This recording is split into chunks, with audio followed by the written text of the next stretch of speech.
Hi friends, welcome to Nisharose kitchen. ഞാനിന്ന് നല്ല കൂളായിട്ടുള്ള juice തയ്യാറാക്കി വെച്ചിട്ടുണ്ട്. ഈ ചൂട് സമയത്ത് നമുക്ക് ശരീരത്തിന് ഏറ്റവും ആവശ്യമുള്ള ഒരു ജ്യൂസാണിത്.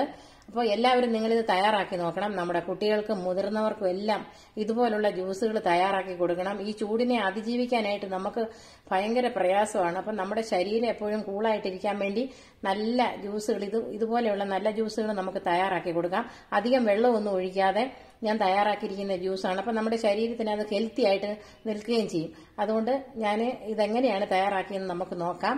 അപ്പം നമുക്ക് നമ്മുടെ വീഡിയോയിലേക്ക് കിടക്കാവേ. ഞാൻ 3 മൊസാമ്പി എടുത്തിട്ടുണ്ട്. അതിൽ കണ്ടോ, ഒരെണ്ണം രണ്ടെണ്ണമാണ് ഇരിക്കുന്നത്.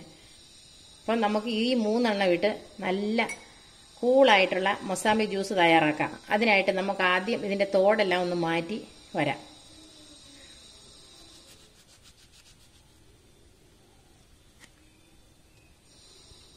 നമ്മൾ ഈ തോട് മാറ്റുമ്പോൾ ഈ വെള്ള പാട്ടുണ്ട്, അതും കൂടെ മാറ്റണം.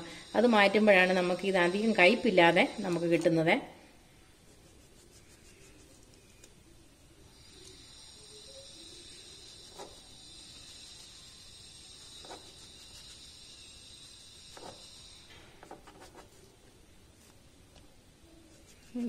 തോട് മാറ്റാൻ ഈസിയാണ് കേട്ടോ, വളരെ ബുദ്ധിമുട്ടൊന്നുമില്ല. ഷുഗറൊന്നും ഇടാതെ നമുക്ക് ജ്യൂസ് തയ്യാറാക്കാം.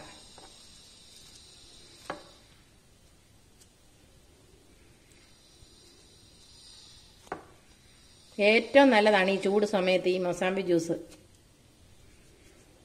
എനിക്ക് ഏറ്റവും വലിയ ഇഷ്ടമുള്ള ഒരു ജ്യൂസാണ് മൊസാമ്പി ജ്യൂസ്. ഉണ്ടോ, ഇതുപോലെ നമുക്ക് ഇത് തോട് മാറ്റിയെടുക്കണം. ഈ വെള്ളപ്പാട്ട് കളയണം. വെള്ളപ്പാട്ട് കളഞ്ഞില്ലെങ്കിൽ കഴിക്കും. അപ്പം ഇതുപോലെ എടുക്കാം. പിന്നെ ഇതിനകത്ത് നമുക്ക് കുരു ഉണ്ടെങ്കിൽ കുരുവും കൂടെ മാറ്റണേ.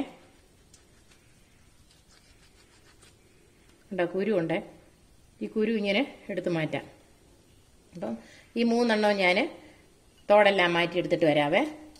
ഇതുപോലെ നമുക്ക് എടുക്കണേ. ഇതുപോലെ വെള്ളപ്പാട്ട് ഞാൻ കളഞ്ഞിട്ടുണ്ട്. അതുപോലെ കുരു കണ്ടോ ഇരിക്കുന്നത്. ഈ കുരു എടുത്ത് മാറ്റണം. കുരു എടുത്ത് മാറ്റിയില്ലേ കഴിക്കും. ഇങ്ങനെ കട്ട് ചെയ്യുമ്പോഴത്തേക്കും കുരു കിട്ടും. നമ്മൾ ഈ കുരു എടുത്ത് മാറ്റണേ. ഈ കുരുവാണ് കഴിക്കുന്നത്. മൊസാമ്പി ജ്യൂസ് പൊതുവെ എല്ലാവരും പറയും കയ്പാന്ന്. പക്ഷെ കഴിക്കുന്ന ഇതുകൊണ്ടാണ്. ഈ കുരു നമ്മളിതുപോലെ മിക്സിയിൽ അടിക്കുമ്പോഴാണ് കഴിക്കുന്നത്. അപ്പം അതുപോലെ ഞാൻ കുരു എല്ലാം എടുത്ത് മാറ്റിയിട്ടുണ്ട്. സീഡെല്ലാം എടുത്ത് മാറ്റി വെച്ചിട്ടുണ്ട്. ഇനി ഞാൻ ഇത് ചെറുതായിട്ട് കട്ട് ചെയ്ത് നമുക്ക് മിക്സിയുടെ ജാറിനകത്തോട്ട് ഇട്ട് കൊടുക്കാവേ. ഇനി നമുക്ക് ഇതിനകത്തേക്ക് ഒരു കഷ്ണം ചെറിയ ഇഞ്ചി ഇട്ട് കൊടുക്കാവേ. ഇത്ര ഇഞ്ചിയും കൂടെ നമുക്ക് ഈ കൂടെ ചേർക്കാം. ഇനി നമുക്ക് ഇതിനകത്തേക്ക് ഷുഗർ നമുക്ക് ചേർക്കണ്ട. അതിന് പകരം ഉപ്പ് ചേർത്ത് കൊടുക്കാം. ഇതിനാവശ്യമായ ഉപ്പ് നമുക്ക് ചേർത്ത് കൊടുക്കാം. ഇനി നമുക്ക് മിക്സിയിൽ നന്നായിട്ടൊന്ന് അരച്ചെടുത്തിട്ട് വരാം. ഇപ്പോൾ ഞാൻ മിക്സിയുടെ ജാറിൽ നന്നായിട്ട് തന്നെ അരച്ചെടുത്തുകൊണ്ട് വന്നിട്ടുണ്ട്. ഇനി നമുക്ക് ഇതിനകത്തേക്ക് ഐസ് ക്യൂബുകൾ ഇട്ട് കൊടുക്കാം. പിന്നെ കുറച്ച് വെള്ളവും കൂടെ ഒഴിച്ചിട്ട് നന്നായിട്ട് ഒന്നുകൂടെ നമുക്ക് അരച്ചെടുക്കാവേ. ഐസ് ക്യൂബുകൾ ഇട്ട് കൊടുക്കാം. നല്ല കൂളായിട്ട് വരും. ഞാൻ 4 ക്യൂബ് ഇട്ടിട്ടുണ്ട്. 1 ഗ്ലാസ് വെള്ളം ഞാൻ ഒഴിച്ചു കൊടുത്തിട്ടുണ്ട്. ഐസ് ക്യൂബ് ഇട്ട് കൊടുത്തിട്ടുണ്ട്. ഇനി ഞാൻ ഒന്നുകൂടെ കറക്കി എടുത്തിട്ട് വരട്ടെ മിക്സിയുടെ ജാറിൽ. ഞാൻ മിക്സിയിൽ നന്നായിട്ട് ഒന്നുകൂടെ കറക്കി എടുത്ത് വന്നിട്ടുണ്ട്. ഇനി നമുക്കിത് ഒരു ജ്യൂസ് ഗ്ലാസ്സിലേക്ക് ഫിൽട്ടർ ചെയ്തൊഴിക്കാവേ.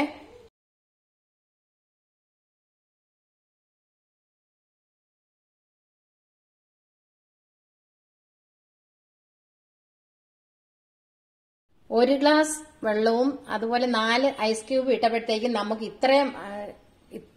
നമുക്ക് ഇത്രയും ജ്യൂസ് കിട്ടിയിട്ടുണ്ട്. പിന്നെ നമുക്ക് വേണമെങ്കിൽ അല്പം വെള്ളം കൂടെ ഒഴിച്ചു കൊടുത്താൽ മതി. അല്ലാതെ കൂടുതൽ വെള്ളം ഒഴിച്ചാൽ അതിന്റെ ടേസ്റ്റ് കുറയും. അപ്പം ഷുഗറും അതുപോലെ സോൾട്ടും ഇട്ട് തയ്യാറാക്കിയിരിക്കുന്ന ജ്യൂസാണിത്. അപ്പം നിങ്ങൾക്ക് എല്ലാവർക്കും ഇത് ഇഷ്ടപ്പെടും. നിങ്ങളൊന്ന് ട്രൈ ചെയ്ത് നോക്കണേ. അപ്പോൾ നിങ്ങൾക്ക് ഈ വീഡിയോ ഇഷ്ടമായെങ്കിൽ ഞങ്ങളുടെ ചാനൽ സബ്സ്ക്രൈബ് ചെയ്യാൻ മറക്കരുത്. തൊട്ടടുത്ത് കാണുന്ന ബെൽ ബട്ടൺ കൂടി പ്രസ് ചെയ്യാൻ വേണം. താങ്ക്